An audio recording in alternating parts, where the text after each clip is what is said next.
ಕರ್ನಾಟಕ ಉಚ್ಚ ನ್ಯಾಯಾಲಯದ ಮುಖ್ಯ ನ್ಯಾಯಮೂರ್ತಿಗಳಾಗಿ ನ್ಯಾಯಮೂರ್ತಿ ನಿಲಯ್ ವಿಪಿನ್ ಚಂದ್ರ ಅಂಜಾರಿಯಾ ಪ್ರಮಾಣ ವಚನ ಸ್ವೀಕರಿಸಿದರು.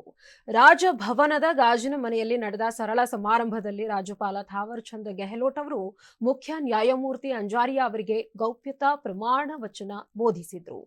ಸಮಾರಂಭದಲ್ಲಿ ಮುಖ್ಯಮಂತ್ರಿ ಸಿದ್ದರಾಮಯ್ಯ, ಕಾನೂನು ಮತ್ತು ಸಂಸದೀಯ ವ್ಯವಹಾರಗಳ ಸಚಿವ ಎಚ್.ಕೆ. ಪಾಟೀಲ್, ವಿಧಾನ ಪರಿಷತ್ ಸಭಾಪತಿ ಬಸವರಾಜ ಹೊರಟ್ಟಿ, ಮುಖ್ಯಮಂತ್ರಿ ರಾಜಕೀಯ ಕಾರ್ಯದರ್ಶಿ ಹಾಗೂ ವಿಧಾನ ಪರಿಷತ್ ಸದಸ್ಯ ಕೆ. ಗೋವಿಂದರಾಜ್, ಮಾಜಿ ಕೇಂದ್ರ ಸಚಿವ ಡಾಕ್ಟರ್ ಎಂ. ವೀರಪ್ಪ ಮೊಯ್ಲಿ, ಸರ್ಕಾರದ ಮುಖ್ಯ ಕಾರ್ಯದರ್ಶಿ ಡಾಕ್ಟರ್ ರಜನೀಶ್ ಗೋಯಲ್, ಅಪರ ಮುಖ್ಯ ಕಾರ್ಯದರ್ಶಿ ಹಾಗೂ ಅಭಿವೃದ್ಧಿ ಆಯುಕ್ತರಾದ ಡಾಕ್ಟರ್ ಶಾಲಿನಿ ರಜನೀಶ್, ಉಚ್ಚ ನ್ಯಾಯಾಲಯದ ನ್ಯಾಯಮೂರ್ತಿಗಳು, ವಕೀಲರು, ಗಣ್ಯರು ಸೇರಿದಂತೆ ಹಿರಿಯ ಅಧಿಕಾರಿಗಳು ಉಪಸ್ಥಿತರಿದ್ದರು. ಕರ್ನಾಟಕ ಹೈಕೋರ್ಟ್ನ ನೂತನ ಸಿಜೆ ಅಂಜಾರಿಯಾ ಅವರು 2011ರಿಂದ ಗುಜರಾತ್ ಹೈಕೋರ್ಟ್ನಲ್ಲಿ ನ್ಯಾಯಮೂರ್ತಿಯಾಗಿದ್ದರು.